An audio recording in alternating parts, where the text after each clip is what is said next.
চালাইলে চলিবে গাড়ি।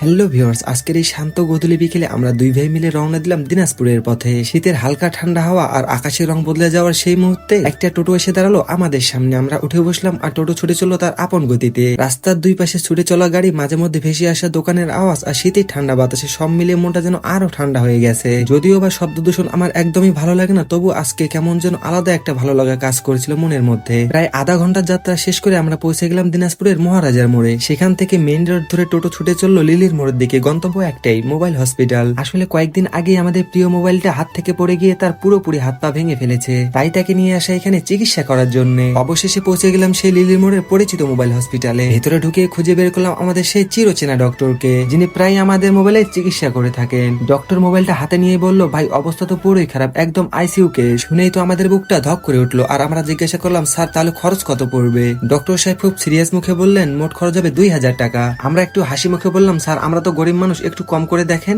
ডক্টর হেসে বললেন, ঠিক আছে, তোমাদের তো আমি ফ্যামিলি ডক্টর, একটু কম তো রাখতেই হবে। শেষ পর্যন্ত ফাইনাল হলো 1700 টাকাতে। তারপর শুরু হলো অপারেশন। স্ক্রুড্রাইভার, মেশিনের আওয়াজ আর আমাদের বুকের ভেতর টেনশনের ঢেউ। প্রায় আধা ঘন্টা পর ডক্টর মাথা তুলে বললেন, অপারেশন সাকসেস। সেই মুহূর্তে মনে হলো শরীরে যেন আবার প্রাণ ফিরে এলো। ডক্টর মোবাইলটিকে ব্যান্ডেজ করে আমাদের হাতে দিয়ে বললেন, বাসায় গিয়ে হাই ভোল্টেজ চার্জার দিয়ে 12 ঘন্টা থেরাপি দিলে রোগী পুরোপুরি সুস্থ হয়ে যাবে। এই কথা শুনে আমরা দুই ভাই একে অপরের দিকে তাকে একটু হাসি ফেললাম। মনটা এতটাই ভালো হয়ে গেল যে হসপিটাল থেকে বেরিয়ে হেঁটে রওনা দিলাম শহরের পথ ধরে নিমকালীর মন্দিরের দিকে। ওইখানে গিয়ে দেখি অনেক মানুষ দাঁড়িয়ে দাঁড়িয়ে মজার ডালপুরি খাচ্ছে। আমরা আর দেরি না করে দুই ভাই মিলে 2 প্লেট ডালপুরি নিয়ে নিলাম। গরম গরম ডালপুরি আর এই শীতের রাতে একদিনের সব ক্লান্তি সব মিলিয়ে এক অদ্ভুত তৃপ্তি। খাওয়া দাওয়া শেষ করে দোকানদারকে টাকা মিটিয়ে রওনা দিলাম বাড়ির পথে। মহারাজার মোড়ে এসে একটা টোটো খুঁজে বসলাম, কিন্তু টোটো ড্রাইভার মামা আমাদেরকে উঠে বসতেই বললেন, আমি কিন্তু কবি। আমরা হেসে বললাম, তাই নাকি, তাহলে একটা গান শুনিয়ে দেন আমাদেরকে। মামা একটু গলা খাকারি দিয়ে যখনই গান শুরু করলো, আমরা দুই ভাই তো পুরোপুরি অবাক। চালাইলে চলিবে গাড়ি, না